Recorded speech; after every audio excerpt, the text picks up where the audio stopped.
Organism and अस। ठीक है, तो अगला हमारा टॉपिक है माइक्रो ऑर्गेनिज्म एंड अस। तो देखो, कुछ माइक्रो ऑर्गेनिज्म अच्छे होते हैं और कुछ माइक्रो ऑर्गेनिज्म बुरे होते हैं। अब देखो, अच्छे वाले कौन से होते हैं? अच्छे वाले जो पहला जो दही जमाता है, लैक्टोबैसिलस। सेकेंड, राइजोबियम जो नाइट्रोजन फिक्स करता है। ब्लू ग्रीन एल्गी वो भी नाइट्रोजन फिक्स करता है। पेनिसिलियन जिससे हम एंटीबायोटिक्स लेते हैं जो हमारे फ़ायदा करते हैं। तो ऐसे कई सारे माइक्रो ऑर्गेनिज्म होते हैं जो अच्छे होते हैं, और ऐसे बहुत सारे होते हैं जो हमारे शरीर में आके बीमारियां करते हैं, हमारी तबीयत को ख़राब करते हैं। ठीक है, तो जो अच्छे होते हैं हम क्या कहेंगे भाई? जो अच्छे होते हैं वो हमारे दोस्त होते हैं। ठीक है, हमारे दोस्त कैसे होते हैं? अच्छे होते हैं। ठीक है, तो जो अच्छे होते हैं वो होते हैं फ्रेंडली माइक्रो ऑर्गेनिज्म। ठीक है, अब भाई फ्रेंडली माइक्रो ऑर्गेनिज्म हमारी हेल्प कैसे करते हैं? सबसे पहला ये काम करते हैं इंक्रीज सॉइल फर्टिलिटी। ठीक है, सॉइल फर्टिलिटी को इंक्रीज करते हैं। अब सॉइल फर्टिलिटी को कैसे इंक्रीज करते हैं?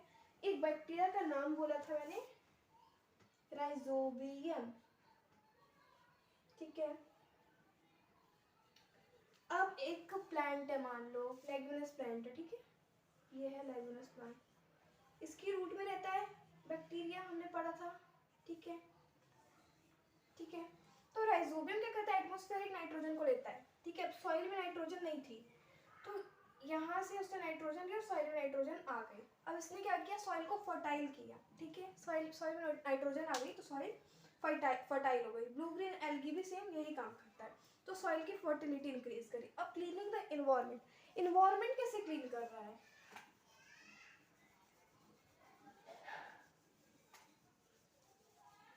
माइक्रो ऑर्गेनिज्म इन्वायरमेंट को कैसे क्लीन कर रहे हैं, ये बात है। ठीक है, तो माइक्रो ऑर्गेनिज्म एक नाम होता है decomposing micro organism. Decomposing micro organism. अब ये डीकम्पोजिंग माइक्रो ऑर्गेनिज्म क्या करते हैं? अब हमारे पास है वेजिटेबल की पील्स, वेजिटेबल्स के छिलके। ठीक है,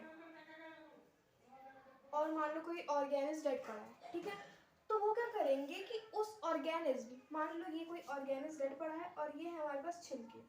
ठीक है, तो ये micro organism decomposing micro organism को रिएक्ट करेंगे, इसको साफ कर देंगे, और साफ करके ये इसे सॉइल में भेज देंगे, जिससे सॉइल की फर्टिलिटी तो इंक्रीज होगी और साथ में इन्वायरमेंट भी क्लीन होगा। अगर बिलीव करो ये माइक्रो ऑर्गेनिज्म नहीं होंगे तो हमारा इन्वायरमेंट कितना डर्टी हो जाएगा।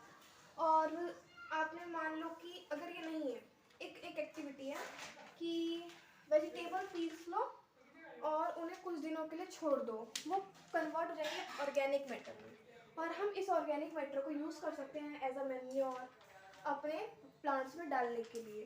तो माइक्रो ऑर्गेनिज्म हमारे कई तरीके से हेल्प करते हैं क्लीनिंग एनवायरनमेंट। अब कई सारे ये हेल्प करते हैं बेकिंग इंडस्ट्री में, फूड इंडस्ट्री में। अभी फूड इंडस्ट्री में कैसे हेल्प करते हैं? जैसे सबने केक खाया है, केक हाँ खाया है, तो केक को बनाने के लिए हम क्या यूज़ करते हैं? ईस्ट। क्या यूज़ करते हैं? ईस्ट यूज़ करते हैं, बेकिंग पाउडर यूज़ करते हैं। ठीक है, ईस्ट। ठीक है, केक को बनाने में हम यूज़ करते हैं ईस्ट। ठीक है, तो अब केक को बनाने के लिए यूज़ करते हैं ईस्ट, जिससे केक। अब ईस्ट क्या है? एक माइक्रो ऑर्गेनिज्म। कौन सा माइक्रो ऑर्गेनिज्म है? ईस्ट एक फंगी माइक्रो ऑर्गेनिज्म। ठीक है, तो इसके बाद हम केक बनाते हैं। ठीक है, अब भाई ईस्ट डालने से क्या होता है कि केक काफ़ी स्पंजी हो जाता है। इसके बारे में हम पूरी प्रोसेस पढ़ेंगे इसकी, making of curd and bread में। तो अभी हम पढ़ लेते हैं केक बनाने में यूज़ होता है, कर्ड बनाने में यूज़ होता है।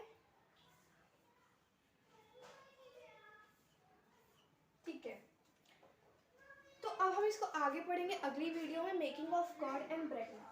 ठीक है, फ्रेंडली माइक्रो ऑर्गेनिज्म। तो अभी के लिए इतना ही, आगे पढ़ेंगे नेक्स्ट वीडियो में। तो मेरा नाम है श्रुति और आज हम पढ़ने वाले हैं माइक्रो ऑर्गेनिज्म का सब topic, making of curd and bread. तो सबसे पहले हम स्टार्ट करते हैं कि कर्ड कैसे बनता है। तो देखो, कर्ड की जो प्रोसेस है बनाने की, उसमें कई सारी चीज़ें होती है, कोआगुलेशन ऑफ केजिन, लैक्टोज, बड़े हार्ड नाम है। तो इसके बारे में अगर आपको ब्रीफ वीडियो चाहिए तो बता देना। अभी एनसीईआरटी के हिसाब से मैं आपको बता देती हूँ एनसीईआरटी में क्या है। ठीक है, और उसके बाहर भी थोड़ा सा पढ़ लेंगे। ठीक है, तो देखो कर्ड कैसे बनता है। तो कर्ड में कंटेन होता है लैक्टोबैसिलस। अब भाई नॉर्मल सा प्रोसेस तो हमें पता है क्या होता है। क्या होता है कि दूध लेते हैं, उसमें थोड़ी सी दही डाल देते हैं और 6 to 8 आवर्स बाद वो एकदम जम जाती है। लेकिन अब हम थोड़ा पढ़ते हैं। देखो, कर्ड में एक बैक्टीरिया प्रेजेंट होता है जिसे हम कहते हैं लैक्टोबैसिलस। ठीक है, एक बैक्टीरिया प्रेजेंट होता है जिसे हम क्या कहते हैं? लैक्टोबैसिलस। अब ये देखो, अब ये जाता है मिल्क में, ठीक है, मिल्क में चला गया ये, मान लो ये हमारा मिल्क है, ठीक है, ये हमारा हमने कंटेनर ले लिया, इसमें हमारा ये मिल्क है, ठीक है। अब हमने इसमें 1 चम्मच प्री मेड कर्ड ऐड करेंगे। प्री मेड कर्ड मतलब हमने जोरन ऐड कर दिया इसमें, ठीक है।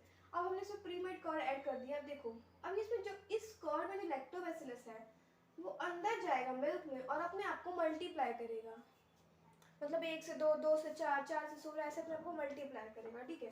अब ये जो लैक्टोबैसिलस बैक्टीरिया अपने आप को जाकर अंदर मल्टीप्लाई करेगा। लैक्टोस, लैक्टोस क्या होता है? मिल्क का शुगर होता है, ठीक है भाई। मिल्क में अगर हम चीनी ना मिलाना तब भी वो थोड़ी थोड़ी सी मीठी लगती है, ठीक है। तो लैक्टोस से जाएगा, रिएक्ट करेगा, लैब बनेगा। लैब क्या होता है? लैक्टिक एसिड बैक्टीरिया, ठीक है। अब ये जो लैक्टिक एसिड बैक्टीरिया है ये रिएक्ट करेगा केजिन प्रोटीन के साथ। अब भाई केजिन क्या होता है? सब कहते हैं ना दूध पीना चाहिए, दूध से प्रोटीन मिलता है। तो दूध से प्रोटीन क्यों मिलता है? दूध से शक्ति क्यों मिलती है? क्योंकि दूध में ना एक प्रोटीन प्रेजेंट होता है जिसे हम कहते हैं केजिन। अब देखो, ये जो लैब होता है, जो भी हमने पढ़ा कि लैक्टोस बैक्टीरिया, लैक्टोस लैब से वो हुआ और लैब बना, ठीक है। तो अब ये सुनो कि अब ये जो लैब है केजिन के प्रोटीन के पास जाएगा, वहाँ प्रोसेस होगी कोआगुलेशन की।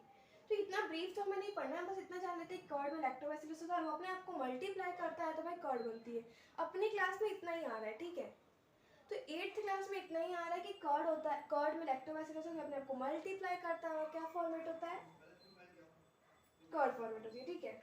ठीक है, अब देखो कर्ड का तो समझ आ गया। अब ब्रेड, भाई व्हाइट फ्लोर, देखो मैदे को इंग्लिश में क्या कहते हैं? White floor.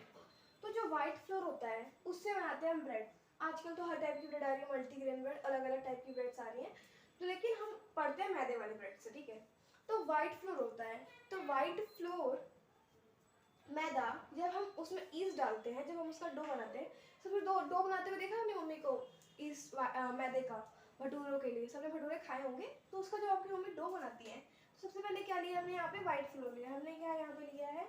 White floor. अब इस व्हाइट फ्लोर में हम क्या डालेंगे? ईस्ट डालते हैं, हमने इसमें डाल दी ईस्ट और इसका एक डो तैयार कर लिया, ठीक है। अब ये डो तैयार करने के बाद हम क्या करेंगे? इसको रेस्ट करने के लिए छोड़ देंगे। हम क्या करेंगे? इसको रेस्ट करने के लिए छोड़ देंगे, ठीक है। हमने इसे कंटेनर में डाल के कंटेनर में डाल देते हैं। ये देखो हमने आटा गूंद गया हमारा। अब क्या करेंगे? हम इसे ऐसे कंटेनर में डाल के इसे हम छोड़ देते हैं। और आप क्या नोटिस करोगे? 2 से 3 घंटे के बाद जो आपका ब्रेड था इतने से इतना हो जाएगा। इतने से इतना क्यों होगा? अब देखो भाई, जैसे मैंने बताया था कि आपको मैदे में एक नेचुरल शुगर प्रेजेंट होती है। अब जो ईस्ट है, वो क्या करेगा? शुगर के साथ रिएक्ट करेगा। अब बात को पूरा समझो। अब ये जो ईस्ट है, ये ईस्ट मान लो, ये जो ईस्ट है, अब ये शुगर के साथ रिएक्ट करेगा और हमें मिलेगा CO2 प्लस एल्कोहल। क्या मिलेगा हमें? CO2 plus alcohol. तो जो हमारे मैदे का जो डो इंक्रीज हुआ था वो कार्बन डाइऑक्साइड के बबल्स के कारण हुआ था। कार्बन डाइऑक्साइड के बबल्स के कारण हमारा डो इंक्रीज हुआ था। तो देखो, तो CO2 के जो बबल्स होते हैं उनके कारण पूरा डो इंक्रीज हो जाता है, डो की वॉल्यूम बढ़ जाती है। जो पहले डो इतना था, अब उसकी वॉल्यूम बढ़ के वो इतना हो गया है, ठीक है। अब पूछोगे कार्बन डाइऑक्साइड, तो भाई हम तो कार्बन डाइऑक्साइड को वो करते हैं, हम कार्बन डाइऑक्साइड सांस थोड़ी लेते हैं, हम तो उसे बाहर निकालते हैं, ठीक है। तो अब 2 चीजें प्रोड्यूस हो रही हैं यहाँ पे और दोनों हमारी सेहत के लिए अच्छी नहीं है। अब आप कहोगे कि फिर हम ब्रेड कंज्यूम क्यों कर रहे हैं? हम तो ब्रेड खाते हैं भाई, हमें तो कोई नुकसान नहीं होता। तो जब बेकिंग की प्रोसेस स्टार्ट होती है, जब हम ब्रेड को कंटेनर में भर के बेक करने के लिए डालते हैं, तो ये CO2 और एल्कोहल उड़ जाते हैं, गैसेस है, उड़ जाते हैं ये। आपने ब्रेड का पीस देखा होगा, ब्रेड को कट करोगे, ब्रेड मतलब कट भी आती है, स्लाइस भी, मतलब पूरा का पूरा वो भी आता है। तो आप ऐसे ब्रेड लो तो आपको उसमें ऐसे छोटे छोटे से पोर्स दिखेंगे, ब्रेड में आपको छोटे छोटे से पोर्स दिखेंगे। अब ये पोर्स क्या है? मैंने करे? नहीं। तुमने करे? नहीं, किसी ने नहीं करे। ये जब CO2 बाहर निकला है, जब CO2 बेकिंग के प्रोसेस के दौरान जब ये निकला है CO2, तो यहाँ पे पोर्स प्रेजेंट हुए। अब देखो ये पोर्स तो प्रेजेंट है, क्योंकि अब ठीक है। तो हमारे जो ब्रेड का स्ट्रक्चर होता है, इस तरह से पोर्स प्रेजेंट होते हैं। अब इन पोर्स से CO2 बाहर निकलता है। क्या बाहर निकलता है? CO2, कार्बन डाइऑक्साइड गैस बाहर निकलती है, और अल्कोहल। इसीलिए हम ब्रेड खा के हमें नशे नहीं होते, ठीक है। अब सबने छोले भटूरे खाए हैं? हाँ, खाए होंगे छोले भटूरे। तो छोले भटूरे में भी सेम यही प्रोसेस होती है। जब उसे बेक करते हैं तो CO2 और अल्कोहल निकल जाता है, ठीक है। बेक नहीं करते हैं, उसे तलते हैं। तुम कहोगे मैम कह रहे थे छोले भटूरे तलते हैं। छोले भटूरे बेक नहीं करते, तलते हैं, ठीक है। तो तलते वक्त उसकी वो निकल जाती है। अब इस प्रोसेस को क्या कहते हैं भाई? ईस्ट के अंदर कैपेबिलिटी है कि वो शुगर को कन्वर्ट कर दे। ईस्ट के अंदर वो कैपेबिलिटी है कि वो शुगर को कन्वर्ट कर दे। तो इस प्रोसेस को हम कहते हैं फर्मेंटेशन। इस प्रोसेस को हम क्या कहते हैं? फर्मेंटेशन कहते हैं।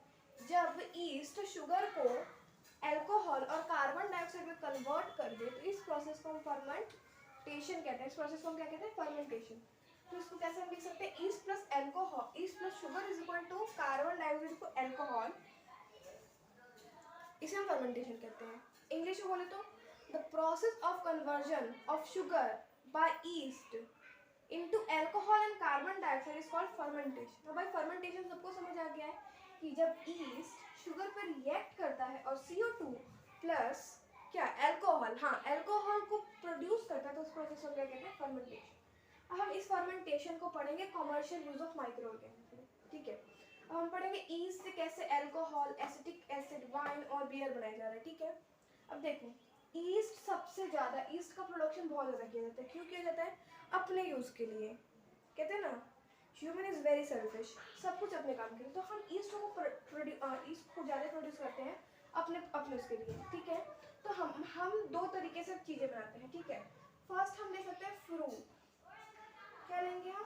फ्रूट। और हम ले सकते हैं ग्रेन्स, ठीक है। इट्स लाइक व्हीट ले लिया हमने, और राइस ले लिया, यहाँ पे हमने ग्रेप्स ले लिया, ठीक है।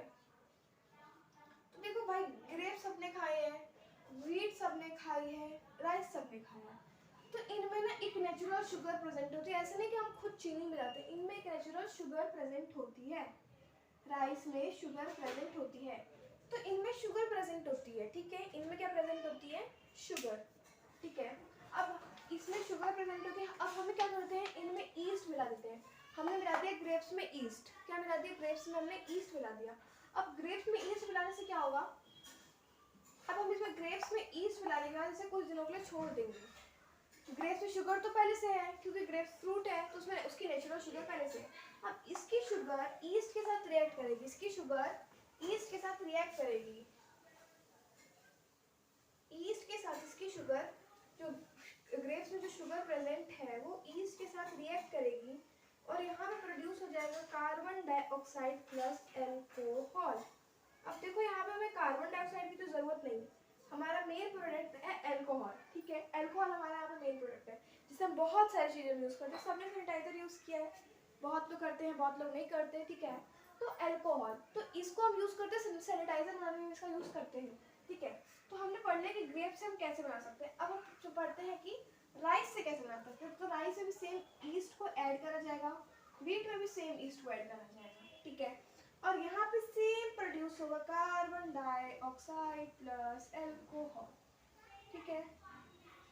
तो यहाँ पे अल्कोहल प्रेजेंट हो गया। अब इसे इसमें बहुत ज़्यादा बताया नहीं है वाइन और बियर के बारे में, तो पता चल गया। और आई थिंक ऐसे ही वाइन और बियर बनाई जा सकती है, ठीक है। अब देखो अल्कोहल आ गया हमारे पास, अल्कोहल हमारे पास आ गया।